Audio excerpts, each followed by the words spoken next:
Welcome to the NFL Fantasy Football Show presented by Subway.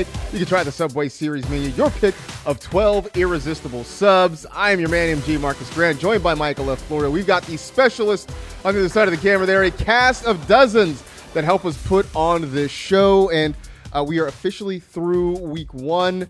Did you put in a ton of waiver claims? Were you successful anywhere? I did not put in a ton of waiver claims. In one league, I got Curtis Samuel for $5. I was very happy with that. And then I got Gerald Everett in a couple of leagues because, my tight end approach was Pitts or wait. And where I waited, I ended up needing a tight end. Yeah, I didn't really do a lot of waiver claims because I felt like, for the most part, I had guys who were really good who just sort of underperformed. I wasn't ready to make wholesale changes, although I did have to put in a lot of claims for Jeff Wilson. I realized I have Elijah Mitchell in more spots than I realized as I was going through my lineups over the week. I did have a buddy who in one league of mine, we have a $100 fab. He spent 99 of it last night. So that's it for him. Good luck. Good luck the rest of the way. All right, we got plenty to talk about. Week 2 is upcoming, so we will preview every game coming up for week 2. We'll also have some sleepers and some trap players, guys who maybe look good on paper that maybe you might want to avoid when you actually do set your lineup. But first, let's start it off with some news, the fantasy headlines. And start in Dallas. Jerry Jones says the Cowboys are not going to put Dak Prescott on injured reserve. The Cowboys are being very optimistic, saying they think he could return possibly in the next 4 weeks. Of course, we had the news earlier that he is going to have surgery on his hand. It was successful. I've never heard them say the surgery was unsuccessful, by the way. But he had successful surgery on his thumb. The Cowboys are hoping he can be back sooner than later. But in the meantime, for fantasy managers, this sort of leaves you in a bind because there's no definitive timetable. He's not being placed on IR by the Cowboys, which means if you have an IR spot on your roster, he may not be eligible. So if you've got Dak, what do you do right now? I think you're just kind of handcuffed right now. Like, I don't think you drop Dak Prescott, especially if they're saying he could return in the next month. You would be kicking yourself if, 3-4 weeks from now, Dak is back and looking like the Dak of old. So, unfortunately, I think you just got to just burn a roster spot these next couple of weeks. But luckily, quarterback is the deepest position, so you should be able to find a respectable starter at least on the waiver wire. That's sort of the thing. I've had some people ask me about trades and should I trade a guy for a quarterback? And my answer is no, just because of what you said. Quarterback is deep. In most leagues, you're only starting one. There's still going to be guys out there that can kind of get you through the short term. But it's going to be a frustrating wait because there is no definitive timetable on when he comes back. It could be 4 weeks. It could be 8 weeks. So until the Cowboys make a move to put him on injured reserve, you are sort of left burning a roster spot waiting for him because the moment you drop Dak, someone else in your league is going to go get him. Yeah. He's not gonna sit there and wait for you for 3-4 weeks for you to come get him back. No, if he was a lower quarterback, sure, then you could get away with doing that. But the quarterback of the Dallas Cowboys, come on. No. Everyone's going to try to pick him up. But if you lost Dak, I think you should be trying to grab a Winston or a Tua, even a Mariota who showed us that he can be valuable with his legs. I don't know if you want to do the Carson Wentz thing, but he's another option. If you like roller coasters, Carson Wentz is your man. He is the Six Flags player of the week, I guess.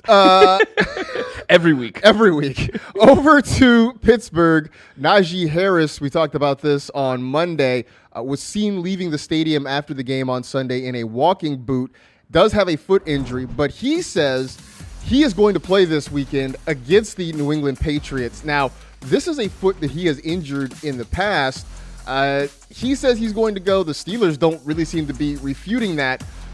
We were sort of hinting maybe Jaylen Warren is potentially an option, but if Najee plays, are you worried at all about his foot? Are you worried he might be on a snap count this weekend? Yeah. In my first go-around of rankings, I have him ranked as the RB28, which seems low, but he's behind guys like Jeff Wilson, James Robinson, Travis Etienne, David Montgomery, even Michael Carter. Those are all running backs that I just feel more comfortable with. Najee Harris, I think, is the ultimate risk-reward type play because we know if he does suit up, we know the upside that he has. He was a first-round pick for a reason, but they were saying it was a high ankle sprain initially. He was in a boot. To me, Again, and it's a tough matchup against the Patriots defense. It just feels like Najee could play and be very, very limited or leave the game early because he retweaks that ankle. That's going to be so hard to figure out. It's going to be important to sort of watch the practice reports, keep an eye out on whether he's limited at all in practice, how much he practices, to get a feel for it. This could be a thing where we are waiting pretty much up until Sunday to get an idea of what he could be. So ideally, you have other options. I mean, this is week 2, so hopefully you've drafted somebody who's going to be available for you. If not, maybe you made a waiver claim. I mean, I know Jeff Wilson was incredibly popular this week, so hopefully you were able to grab somebody on waivers. Just as an insurance policy, I know if Najee plays, it's going to be hard to sit him because of what you said. You spent a first-round pick probably on the guy. It's just hard to put him on your bench this early. If I know the Thursday night game, if you have Austin Ekeler, obviously you're playing him. But if you somehow have Najee Harris and you had Clyde Edwards-Helaire, say it's like your RB3, I would play CEH over Najee Harris this week. Yeah, we're going to talk about CEH in just a little bit too because he's an interesting guy to kind of dive into. Speaking of the Thursday night game, Keenan Allen, no surprise, unlikely to play against the Chiefs on Thursday night. He injured a hamstring fairly early in the game against the Raiders in week 1 and had an MRI. Again, because it was a short week, all signs pointed to him sitting out.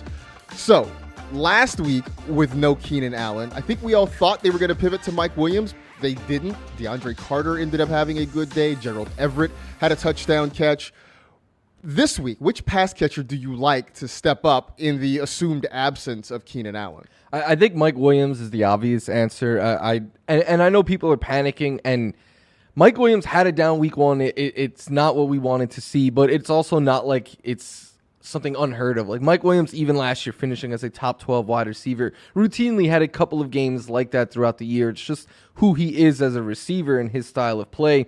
After that, I think Gerald Everett steps up in the passing game a lot. I've been picking him up as a streaming tight end in a lot of places. And then after that, I would say Josh Palmer. Mm-hmm. He's the one that I have the most interest in. I know he didn't do a whole lot last week in the box score, but he did play the second most snaps by a good amount amongst the receivers.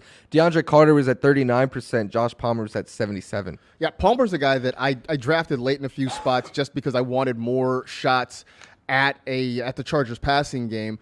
But yeah, you're right. On paper, he didn't do much. I think he had 3 catches for 5 yards, which feels really hard to do, but somehow he did it. It was DeAndre Carter who at least made the splashy noise in the box score because he had the touchdown. He had, I think, 50 or 60 yards, something like that. But everything else pointed to Palmer sort of being that next option. If you did get Gerald Everett, I know you said you got Gerald Everett in the league. I had to pick him up a couple places last Sunday because George Kittle was out. I do think he's going to get opportunity. I think he's going to be fairly good all year long, to be honest with you. But in terms of the wide receivers, it feels like Josh Palmer's the next man up. Don't be blinded by what happened with DeAndre Carter because it feels like he's a little bit down the list right now in Los Angeles. That feels like a perfect way, though, to get into our look at the Thursday night football game. First game on Prime Video. So in case you get home on Thursday and you're wondering where the game is, it is streaming on Prime Video. So pull up that Amazon Prime app and you will find it there. Just, so nobody's like freaked out looking across their cable system and wondering why they can't find football. It's sort of like the NC2A tournament where everybody's like, what channel is True TV again? This is what this feels like. I love Impractical Jokers is one of my favorite shows. So I know what channel True TV is, but every year you always see people like, what, True TV still exists? Right. Like people don't even know. Yeah, so Prime. Not True TV. I don't want to confuse. It's not on True TV. All right. NFL, True TV. It's not. All right. We've spent way too much time on this. All right. You mentioned Clyde Edwards-Helaire, and really surprised everybody with a couple of touchdown receptions in Week 1 against the Arizona Cardinals. We have sort of been down on him because his first couple years have not been great. Do you trust him this week? I mean, look, outside of the whole, Najee Harris vacuum thing here, but just straight up on his own, do you trust him? Is it possible that he can back up good games 2 weeks in a row? I think so, and you could accuse me of drinking the Kool-Aid, but I wrote about CH. He's a start for me in the start and sit him column this week, and I have him ranked as my RB11 heading into Week 2. It's high, but early on in that game, he was playing about 60% of the snaps, and what I loved was that he was dominating the touches early on. They would take him off the field in situations for like pass blocking and stuff, but I believe he had 6 of their first 7 carries, and he had, I think, all of the early RB targets, too, and they were using him near the goal line. Plus, this is a good matchup. I know you were talking about it the other day, Marcus, about how last year, how much the Chargers struggled against the run. They were able to limit Josh Jacobs last week, but a lot of that was because they jumped out to a multiple score lead, and the Raiders just completely abandoned the run. So I think Clyde Edwards-Helaire would stay involved in the passing game, even if the Chiefs decided to run the ball less. Again, you could say I'm drinking the Kool-Aid, but I'm buying in after 1 week. I have this feeling that this week's going to look different for CEH, and that I think he may be more involved in the run game. I think part of why you saw him involved in the passing game so much is because the Cardinals, bless their hearts, decided they wanted to blitz Patrick Mahomes over and over and over again. I think I saw that in the first half they blitzed him like 54% of the time, which is like the most he'd ever seen. And all he did was light them up for like 3 touchdown passes. He's the wrong guy to blitz. Right. He dominates the blitz. So like he lit him up for 3 touchdown passes in the first half. You see Clyde Edwards-Helaire get 2 of them. It just seems easy. You know, if you're going to bring that kind of pressure, he's going to get the ball out quick, whether it's to Travis Kelce, whether it's to Edwards-Helaire, Juju Smith-Schuster, you take your pick. I think the Chargers are going to be smart enough to not take that approach against Mahomes this week. So I think you're going to see Edwards-Helaire maybe more as a runner. Look, I think if you're banking on him scoring 2 touchdowns, you may be disappointed. But I do think he stays involved. And maybe this is the year he sort of turns the corner and kind of has that third-year breakout in Kansas City.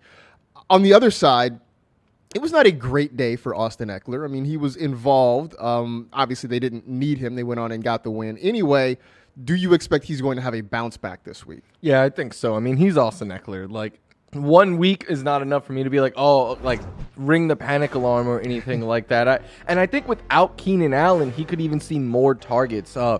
This is a game that I think is going to be high scoring. We remember last year when these teams faced off late in the season on Thursday Night Football. It was very high scoring, and Ekeler had a good game.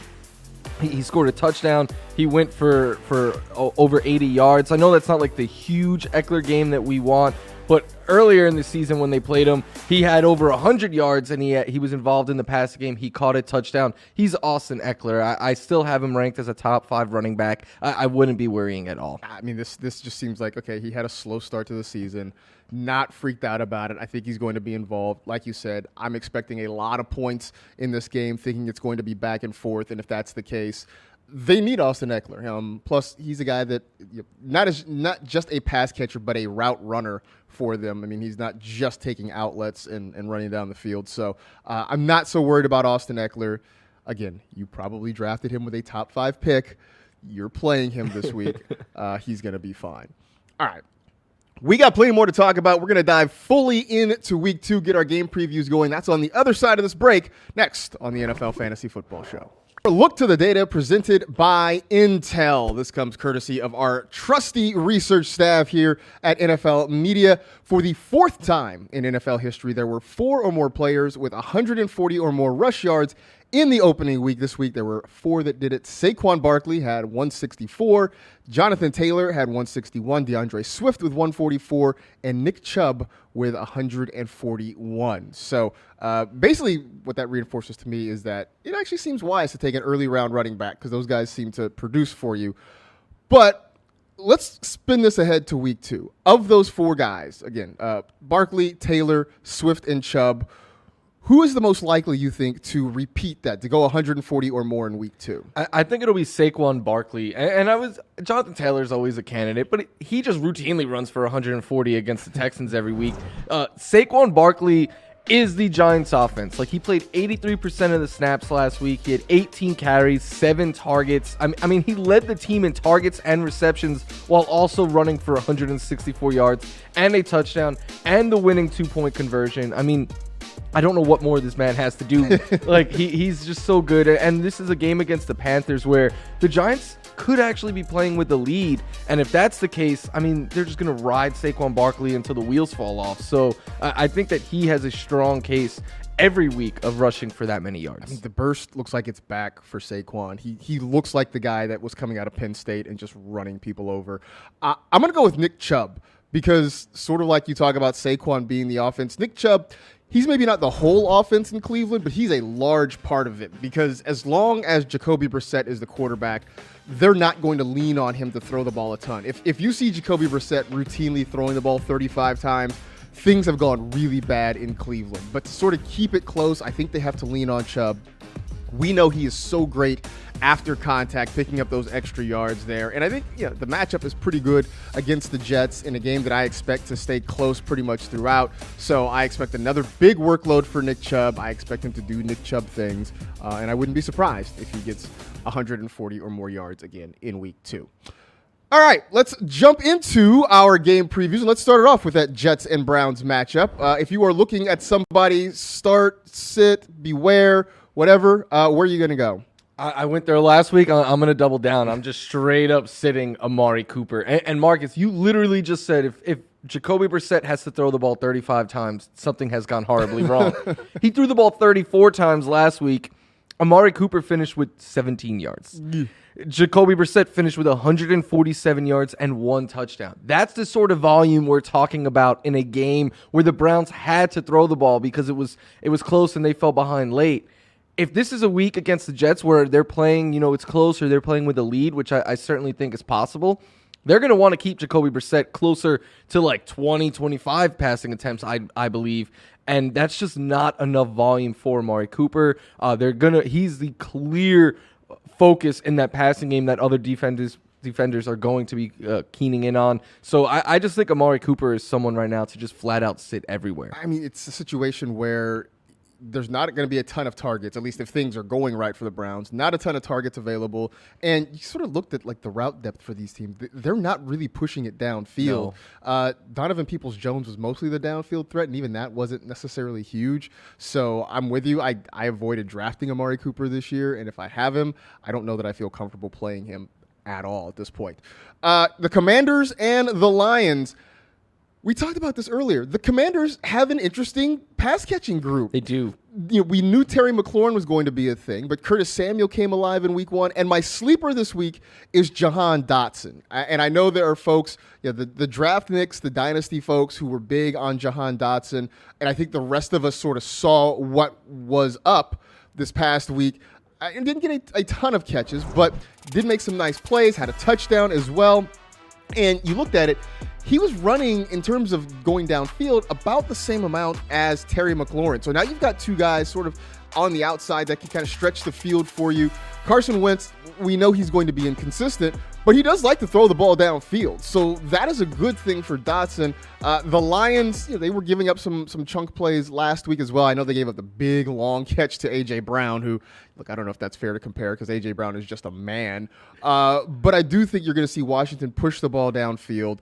If Dotson is out there in your league, in your waiver wire, go get him. But I do think he has some sleeper appeal this week. I like him. I like all of the Washington pass catchers, and Dotson and Samuel were two of the players this week that I was like, if they're out there, they're worth more than a min bid. I didn't think many were. Also, that game is the rematch, I guess, or the revenge game of like the 2017 draft class. Oh, that's right. Goff versus Wentz. Versus Wentz. Oh, that's right. It's going to be a big couple of weeks for Wentz because like he's got the Lions. I think he's got the Eagles. He's going to have the Eagles a couple times this year because that's his old team, his original team that he'll try to get revenge on too. So a lot going on for Carson Wentz.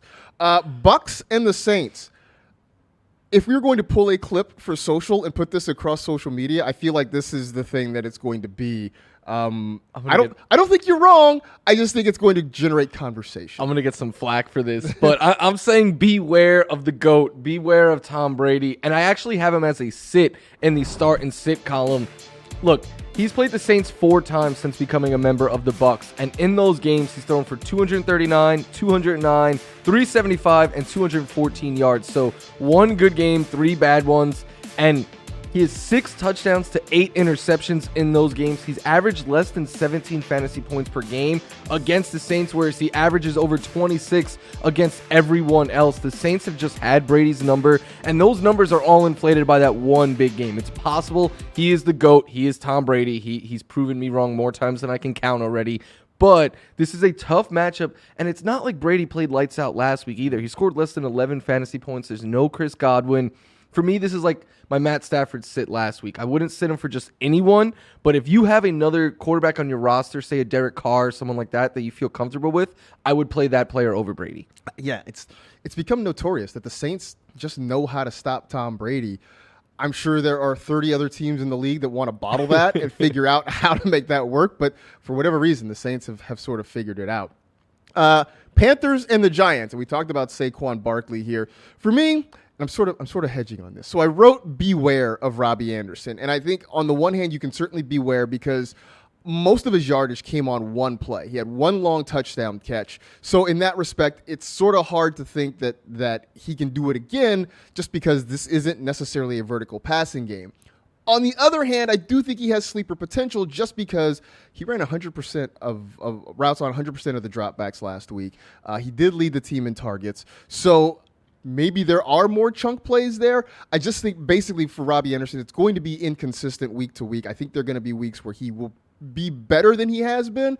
But, sort of like we talked about with Mike Williams, there could be weeks where he just sort of leaves you wanting. So I know I'm kind of talking in circles at the moment right now. But if you really are short on wide receivers, I think he's a guy you can kind of give a shot to as a flex option, but I don't know that you can feel really great about it, if that makes sense. No, I think it does. When I saw Robbie do what he did, my first takeaway wasn't like he's great. It was like, oh, this is bad for DJ Moore.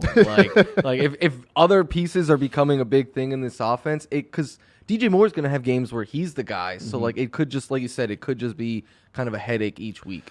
Yeah, I don't think there's enough with Baker Mayfield at quarterback for multiple guys to be successful in the same game, especially because Christian McCaffrey is going to get more. He didn't get a lot last week. He's going to get more. So that means it's going to be McCaffrey and take your pick of Moore or Anderson every week. So we'll see. All right, we got plenty more games to talk about. We will come back, look at the Patriots and the Steelers, also the Seahawks and the 49ers, which maybe is a little more interesting than we thought it would be at this point in the season. That is next on the NFL Fantasy Football Show. Next on our list of game previews for Week 2, we got the Patriots and the Steelers. We talked earlier about Najee Harris. He says he plans to play. We'll see how limited he may be as we get to Sunday. But in terms of this game starts and sits for most fantasy managers, we're still down on New England, huh? Yeah, we're down on New England. I think with the Steelers there, you start Deontay. I think Pat Fryermuth's in play. After that, I kind of get away from the rest. With the Patriots, I'm getting away from it all. Like Mac Jones is banged up right now. He's dealing with back spasms of his own, so he's a little up in the air.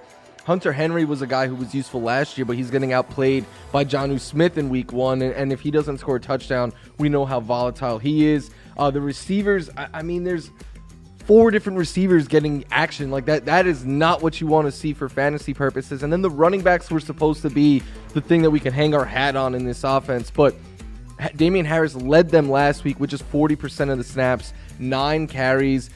All 3 of their running backs were involved in the passing game. I know Ty Montgomery is sidelined now, but even still, until we see one of them consistently get usage, we're looking at like 10 to 12 touches for them. That's just not enough, I don't think. It's not enough at all. I will say that maybe with Ty Montgomery on injured reserve, maybe this means more targets for Ramondre Stevenson. I was surprised. He had fewer targets than Montgomery.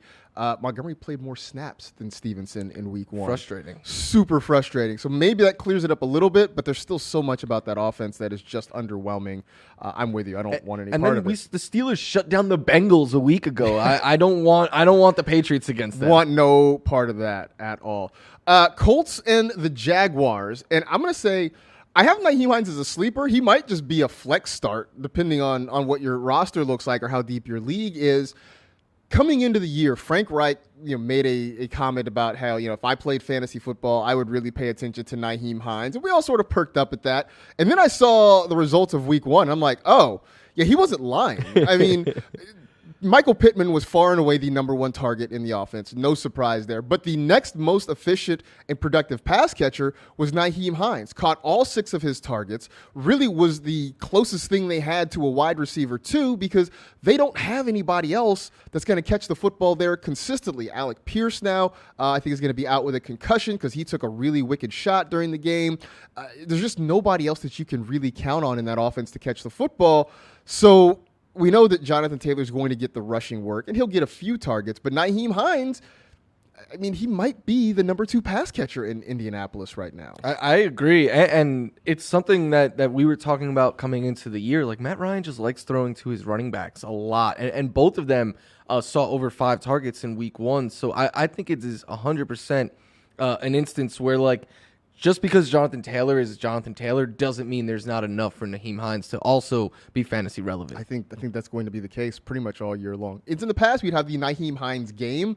This might be Nyheim Hines' season at this point, unless they find somebody else. The Dolphins and the Ravens, 2 teams that are interesting, I guess, offensively. The Dolphins look like they look like they've got something going. The Ravens, I mean, they were Lamar Jackson heavy, no surprise there. What do you like in this one?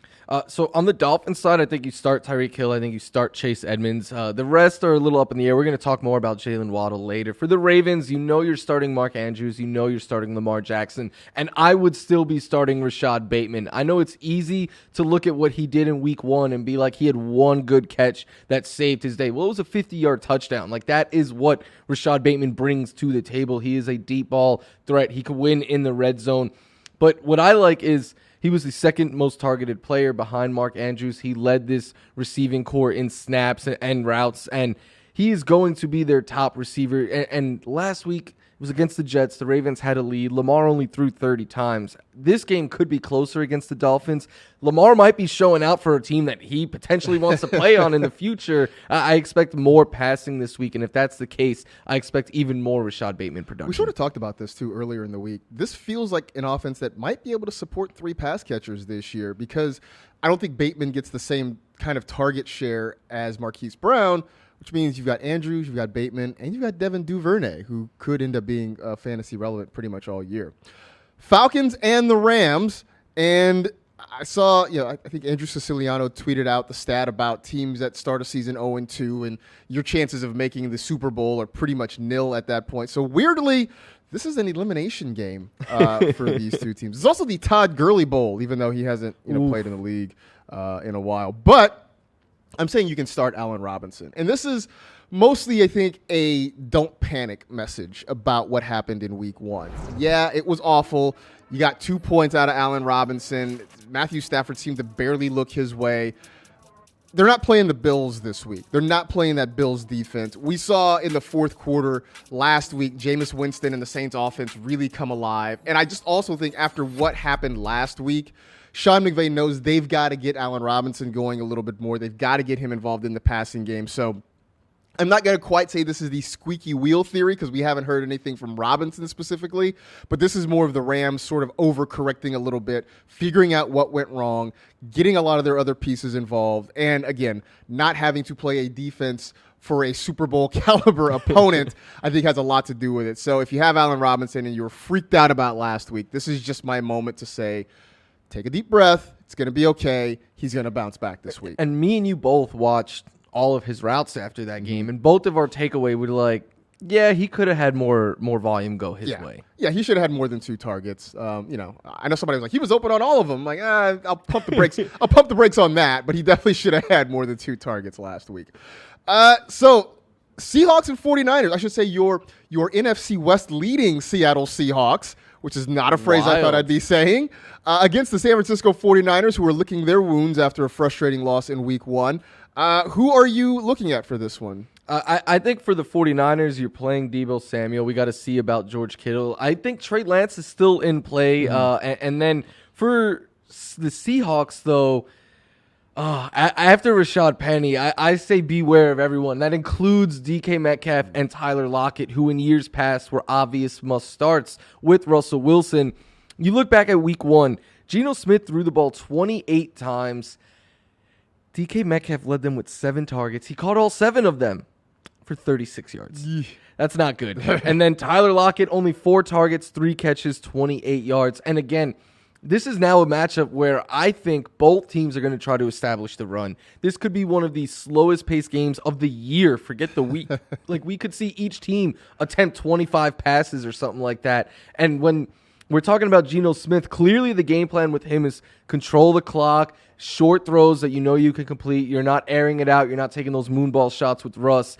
I just think it's going to be a very, very long year. Some good weeks for these guys, but more often than not, I think you're going to be getting like 10, 11 points out of DK Metcalf, and that is going to be frustrating. Watching that game on Monday night, I thought, man, Geno is balling out. I mean, he is dealing. And then I went back and looked, and he had fewer than 200 passing yards. Yeah.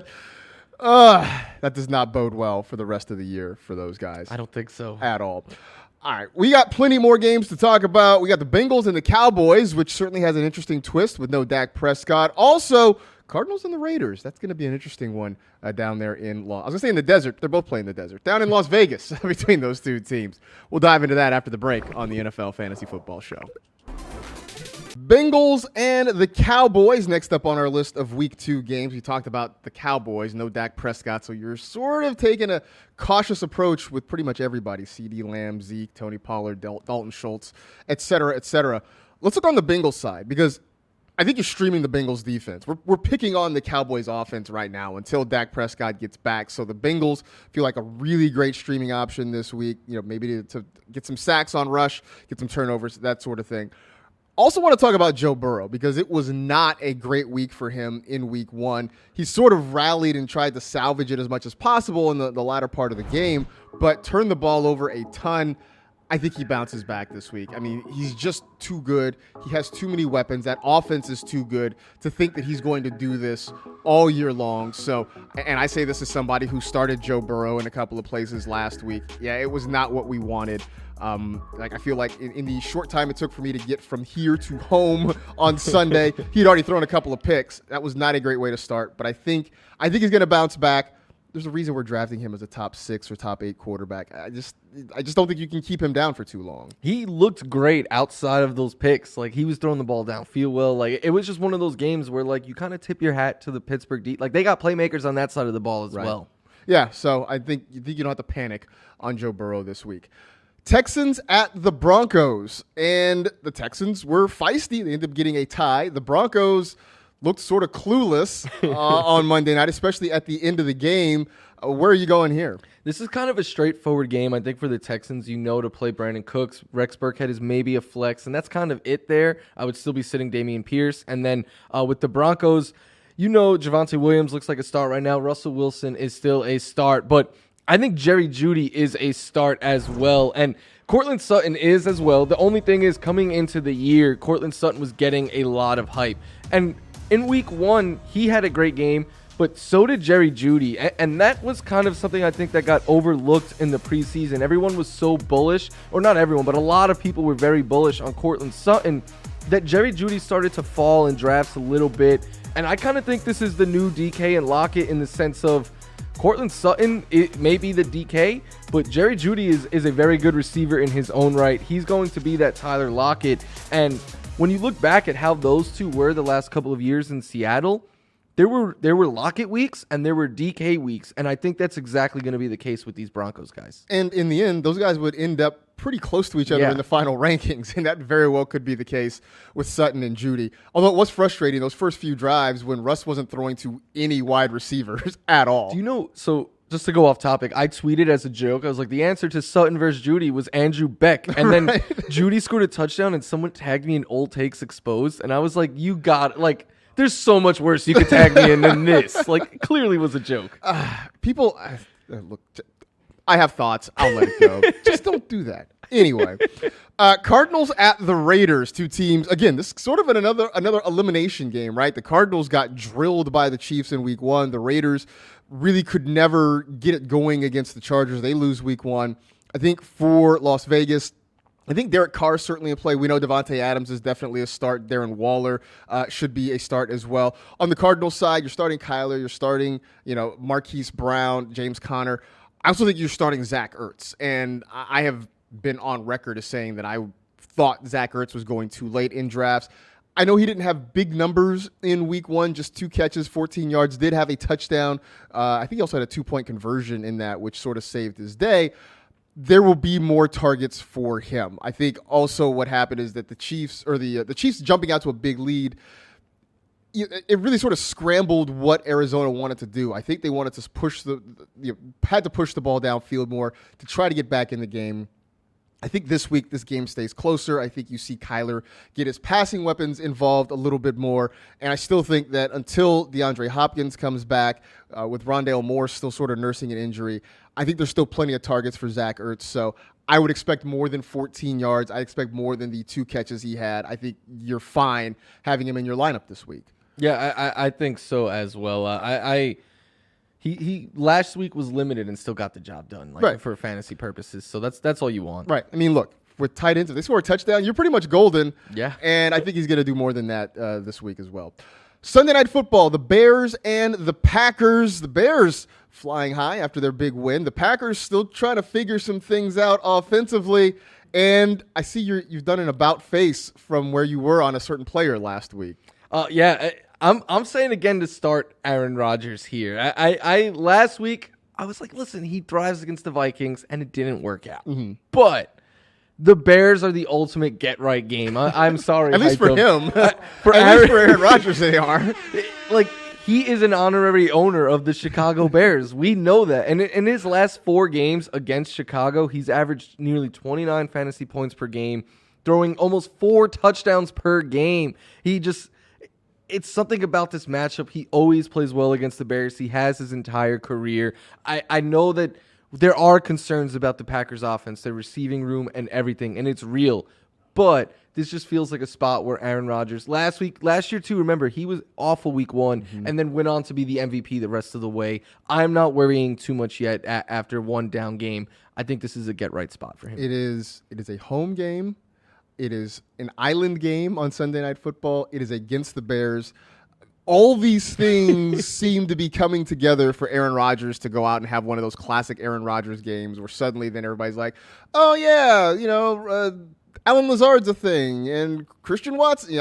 We'll come back on Monday and be like, oh yeah, these are the Packers again. That's a good point. Like, if Christian Watson holds on to that long 80-yard touchdown last week, yeah, we're talking about Rodgers and the offense completely different. It's totally different day. So yes, I know we don't think Aaron Rodgers is going to be a top 5 quarterback at the end of the year, but he's still Aaron Rodgers. You can't completely discount him. If you've got him, you are probably starting him. Unlike those people who tweeted you last week and were like, should I drop Aaron Rodgers? No. We have a Rodgers somewhere around. Yeah, I think we got a Rodgers here on this table somewhere. I don't know. I haven't knocked it over in a couple days. We'll see. We are not done yet. We're going to come back with our fantasy thirst traps, the guys who look good on paper who might be tweeting at you that you maybe don't want to slide into their DMs, their fantasy football DMs. Stop thinking like that. That's coming up after the break on the NFL Fantasy Football Show. So we're doing a new thing here called our Fantasy Thirst Traps. They're players that look really fine, look really tempting, but could leave you a little bit thirsty. We should probably do this on a Thursday, and we should probably get our pal Troy King in here for this. But we're going to do this anyway. So we each have a guy that looks really great on paper, but might leave you wanting at the end of the week. Who is your thirst trap this week? It is Jalen Waddle, who I understand is so good, and you need to start him, especially where you drafted him. But week 1 didn't do anything to alleviate any concerns. In fact, I think it might have added to it. Tua, in a game where they had a lead, only threw 33 times. 12 of them went to Tyreek Hill. No one else had more than 5 targets. Jalen Waddle had the 5 targets there, 4 catches, 69 yards, and a touchdown. But he needed a 42-yard touchdown to salvage his day. Obviously, he can do that at any point in a game. That's why you start him. But if the games that he doesn't have that long touchdown, I think you're going to be left wanting a lot more out of Jalen Waddle. It's going to be, I just sort of wondered like how the targets were going to be distributed, knowing that they spent a lot to bring in Tyreek Hill, and they're going to feature him a lot. And so you wonder whether Waddle was consistently going to get a large target share. For me, it's Cordero Patterson, who exceeded my expectations in week 1. Going back and watching that game, the Falcons were very run heavy, and maybe that shouldn't be a surprise, but the fact that Cordero Patterson got 22 carries on Sunday was a surprise to me and was very effective, very efficient with that. I just don't see that sort of rush volume coming for him each and every week, and especially a week like this against the Rams. I don't think they're going to be able to run the ball quite as effectively. On top of it, I think the Rams are going to be sort of frustrated about what happened last week. I expect them to come out and score quickly, which means if you're Atlanta, you have to sort of abandon the running game. They're going to have to get Kyle Pitts and Drake London even more involved. So if you saw Cordero's numbers from last week and are tempted to maybe throw him in the lineup, think twice, because I just don't see a repeat of what we saw in week 1 against the Saints. So those are our fantasy thirst traps. We'll see what happens, whether or not you're excited about it, or if you decided you want to just maybe just look from afar and wave and say goodbye. All right. It's time now for Preparation Equals Performance, presented by Castrol Edge. We got some sleepers to help you prepare for week 2, who is, I won't say under the radar, but maybe deserves more love this week. I think Michael Carter, I still think if you ask the average fantasy player who is the Jets' RB1, they would say Breece Hall. But in week 1, it was Michael Carter. He played 60% of the snaps. He had 10 carries to Breece Hall's 6. And then he also saw, I mean, this is remarkable. Both running backs saw 9 targets from Joe Flacco. So right there, I mean, in the passing game alone, Michael Carter had double-digit fantasy points. Then you add on what he does in the running game, the fact that he is always a candidate to score a touchdown. I think, and this is a game that could be closer for the Jets. They were playing down multiple scores throughout against Baltimore for much of that game. If this game against the Browns is close, I think Michael Carter could get a lot of volume. I just keep saying Michael Carter's not going away. Even if Breece Hall ends up getting more work later on in the season, Michael Carter is never going to not be a thing for the Jets. I like DJ Chark as a sleeper this week. Amon-Ra St. Brown continuing to be a big part of the passing game in Detroit. But it looks right now like the number 2 receiver is DJ Chark. Had more targets than TJ Hawkinson, is more of a downfield guy. We know, obviously, DeAndre Swift is going to be part of the passing game, but DJ Chark looks like he really could be an important part of what the Lions do throwing the football. I think it's going to be an interesting game. This could sneakily be one of the higher scoring games this week against Washington. I think both teams are going to have to throw the football. You talked about the matchup of 2017 quarterbacks between Goff and Carson Wentz. But a lot of targets go to Amon-Ra St. Brown. They can't all go to Amon-Ra St. Brown. And so I think DJ Chark is potentially a chunk play guy for the Lions. I like that call. He is so important to that offense. He's so underrated, I think, because he helps open up everything underneath for St. Brown and Swift and Hawkinson and that whole cast. Right. Yeah, we didn't talk about him a lot during the preseason, but I think we'll talk about him now.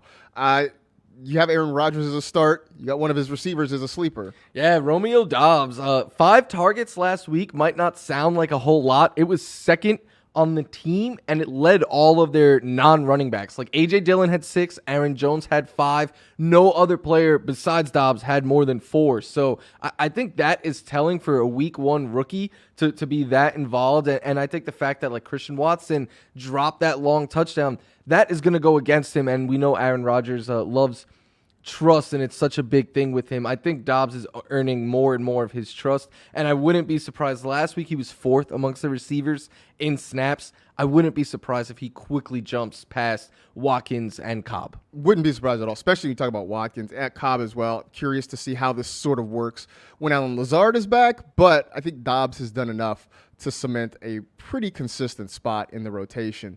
My last one is Zay Jones. I feel like every year Zay Jones does just enough to sort of grab our attention and remind us that he still exists within the context of the league. I think he's the number 2 receiver in Jacksonville, though, behind Christian Kirk. And look, the Colts, their secondary is known to give up big plays. I mean, look, they ended up in a battle with the Texans that we didn't expect. Davis Mills, for a good part of the game, looked very good throwing the football. Brandon Cooks did his thing. They got a couple of touchdowns from O.J. Howard. The other part is that Zay Jones tends to run, or at least in week 1, ran a lot of his routes and had a lot of his targets kind of up the seam. That is where the Colts got victimized last week. So I know the Jaguar offense isn't great, but it feels better than last year. Just a change in coaching staff makes it feel better. So I'm not suggesting this outside of, say, deeper leagues, but I do think Zay Jones may have a little bit more potential this year than I think we thought coming into the season. Yeah, I completely agree with you on that one. And I think Christian Kirk is going to be a much better fantasy asset than we gave him credit for. I do too. I think we all laughed because the Jaguars threw the bag at him, but Maybe they knew something. Maybe they figured out how to unlock Christian Kirk down there in Jacksonville. If you want more sleepers, you can check out my sleeper column each and every week. It's at NFL.com/sleepers. I got the names that I mentioned, plus a handful more. So you want to check that out and take a look there to help you maybe build your lineup. Plus, we got fantasy content all week long. If you subscribe to our podcast, you will find it in the feed. Obviously, the Fantasy Football Show on Mondays and Wednesdays. We've got the Fantasy Q&A Show on Tuesdays and Fridays. We'll answer all your lineup questions there. You can send them to us, by the way, on social media at NFL Fantasy. And Thursdays, Florio, you are featured. It's the Stardom Situm Show with you and Kimmy Checks, where people can look at your starts and sits, and they can, tag you for Old Takes Exposed or something. Old Takes Exposed. You get to see us shoot money guns. It's always a good. You got to get in on the fun. I did. It was so much fun. Yeah. You're always welcome back if you want to. All right. I may sneak in here with you and Kimmy. I'm just gonna pop my head in and shoot a money gun and run away. That's all I'm gonna do. That should be your once a week. We never know when you're gonna show up. Just pop up somewhere, just shoot a money gun, and just take off. That's gonna be my whole shtick. So see if that actually happens. Maybe we'll give you something on my desk from my desk if you actually recognize it. Anyway, for this edition of the NFL Fantasy Football Show, that is it. We are done. We appreciate you hanging out with the NFL Fantasy Football Show presented by Subway. Try the Subway Series menu, your pick of 12 irresistible subs. You know the drill. Tell two friends to tell two friends. Rate, review, and remember, some of this bad stuff is happening to you because you didn't forward that email to 10 people. Be safe. Take care of yourselves. Enjoy week 2, and we'll talk to you next week.